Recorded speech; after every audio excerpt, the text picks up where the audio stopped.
Hi అండి అందరికీ నమస్తే. నేను మీ ధన. Welcome back to our channel ధనాస్ cooking. ఈరోజు మన వీడియో వచ్చేసి వన్ మోర్ స్వీట్ రెసిపీ అండి.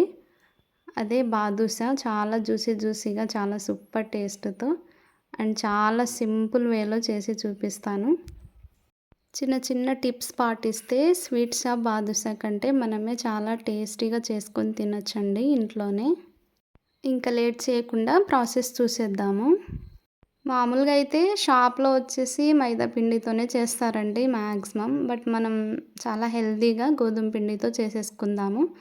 గోధుమ పిండితో చేయొచ్చు, మైదా పిండితో కూడా చేయొచ్చు. నేనైతే 2 కప్పుల గోధుమ పిండి తీసుకున్నానండి. అలాగే బేకింగ్ సోడా, వంట సోడా అండ్ కొంచెం సాల్ట్, 2 టేబుల్ స్పూన్ వచ్చేసి నెయ్యి వేసేసుకొని మంచిగా మిక్స్ చేసుకోవాలి. ఓన్లీ ఫింగర్స్‌తోనే మిక్స్ చేసుకోవాలండి. పిండి కలుపుకునేటప్పుడు నెయ్యి కానీ డాల్డా కానీ యూస్ చేయొచ్చు. ఆయిల్ అయితే వద్దండి. మనకు బాదుషా ఎయిర్ గ్యాప్స్తో మంచిగా గుల్లగా రావాలంటే డాల్డా బెస్ట్ అండి. కాకపోతే నేను ఇక్కడ నెయ్యి యూస్ చేస్తున్నాను. నెయ్యితో కూడా మంచిగా చేసుకోవచ్చు.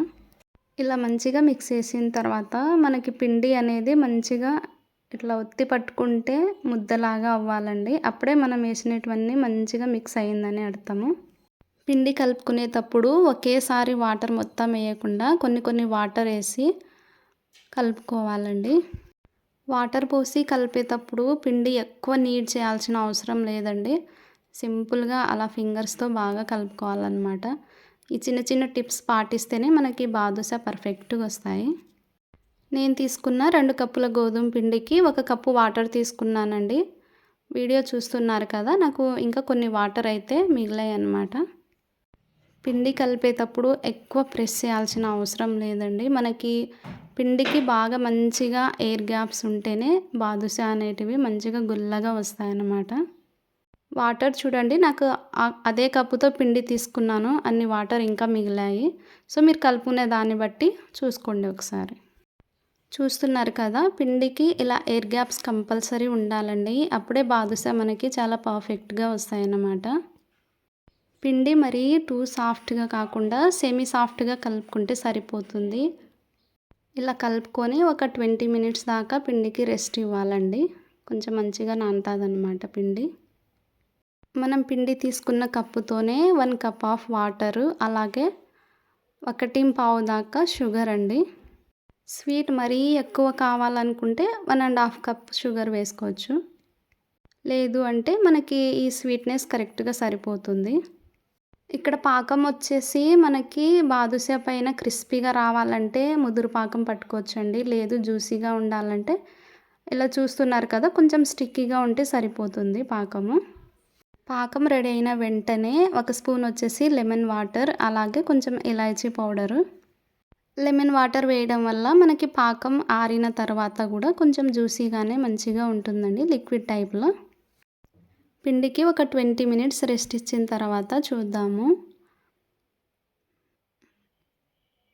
పిండి చూడండి, మనకి నాని మనకి ఇంకా ఎయిర్ గ్యాప్స్ అనేటివి మంచిగా వచ్చాయండి. వీడియోలో అబ్జర్వ్ చేస్తున్నారు కదా, చూస్తే అర్థమవుతుంది అప్పుడే.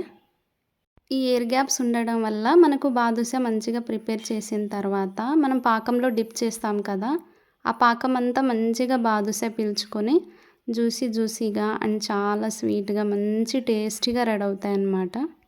మనకు బాదుషా ఏ సైజులో కావాలో అంత పిండి తీసుకొని చూడండి, వీడియోలో అస్సలు ప్రెస్ చేయకూడదండి. ఎంత వీలైతే అంత లైట్గా ప్రెస్ చేసుకోవాలి.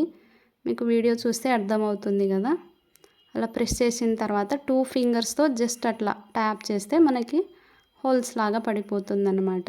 మనం తీసుకున్న క్వాంటిటీకి ఎన్ని బాదుషా అవుతాయో సేమ్ అలాగే అన్నీ అదే విధంగా అలా లైట్గా ప్రెస్ చేస్తూ అన్ని బాదుషాలు రెడీ చేసుకోవాలండి. ఆల్రెడీ బాదుషా ఎక్స్పీరియన్స్ ఉన్న వాళ్ళు స్కిప్ చేయొచ్చు. ఇది బిగినర్స్ వాళ్ళ కోసమే 2 సార్లు చూపిస్తున్నానండి. ఫస్ట్ టైం చేస్తారు కదా, వాళ్ళ కోసం కొంచెం డీటెయిల్గా చూపిస్తున్నాను.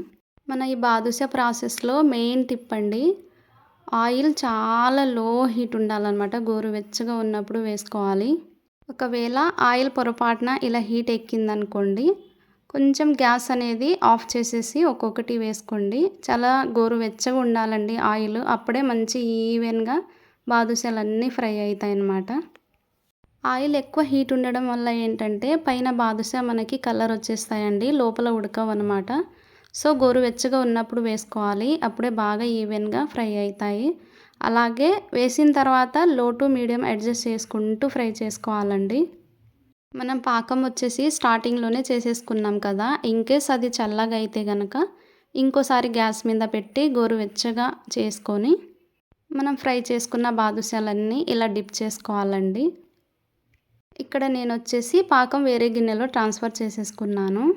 ఇలా కొంచెం వెడల్పుగా ఉన్న గిన్నె తీసుకుంటే మనకి బాదుషా పాకం అంతా మంచిగా పీల్చుకుంటుందండి. బాదుషాలన్నీ ఇలా పాకంలో మొత్తం డిప్ చేసేసి ఒక హాఫ్ అన్ అవర్ తర్వాత సర్వ్ చేసుకోవాలి.